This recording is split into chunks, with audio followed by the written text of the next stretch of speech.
guys, bertemu lagi kita dalam Orang Apa Channel dalam Suara Orang Kampung. Sebelum kita teruskan guys, jangan lupa tekan butang subscribe, like, dan share. 27 Jun 2020. Sumber Borneo Post.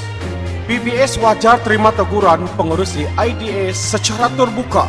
Tan Sri Simon Sipaun, mantan setiausaha kerajaan negeri Sabah yang kini menjawat jawatan sebagai pengurusi IDS, membidas sikap pemimpin-pemimpin KDM yang tidak mempunyai jati diri dan beliau sifatkan tidak lebih sebagai penjual barang dagangan karena politik. Mereka tidak menjurus untuk memertabatkan KDMR. Bidasan Tan Sri Simon Sipaun ini wajar diambil perhatian serta dicerna oleh bangsa ini karena beliau bukan hanya sekadar penuh syarat pengalaman berhubung hal ehwal pentadbiran negeri, malahan beliau boleh dianggap sebagai rujukan oleh KDM karena kedudukannya dalam masyarakat ini. Boleh dianggap sebagai lebih dulu makan garam berbanding Tuan John Masabal, ahli majlis tertinggi PBS yang belum cukup makan garam.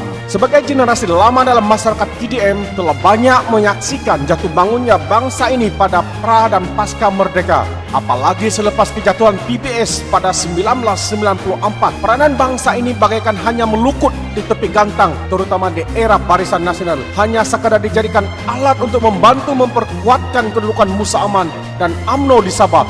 Tidak lebih dari itu. Keadaan semakin teruk selepas ketiadaan Tan Sri Pairing Ketingan dalam politik Sabah karena tewas di kursi tradisinya di Tambunan. Keadaan KDMM di bawah Jeffrey Ketingan dan Maximus Ongkili telah kehilangan arah bagai ayam kehilangan ibu, sehingga akan sanggup bergabung dengan kerajaan yang berasaskan Islam Melayu yang amat bertentangan dengan pandangan dan prinsip bangsa KDM, laksana pedagang menjajah bangsanya demi kepentingan sendiri. Teguran pengurusi IDS ini tiada yang tersirat jauh sekali maupun habuan dari warisan, karena jawatan yang beliau sekarang ini pun bukan kehendaknya sendiri, tetapi hanya sekadar mencurahkan ilmu dan pengetahuan untuk menyumbang ide-idenya demi membawa Sabah ke hadapan. Memang benar katanya, Jeffrey Ketingan dan Maximus telah diberi peluang seluas-luasnya dengan berbagai jawatan, tetapi bangsa KDM tetap masih di tahap lama. Dan sebagai renungan, siapakah ahli parlimen di Kota Marudu dan Pitas sebelum ini? Sebaiknya parti dan pemimpin yang berasaskan KDM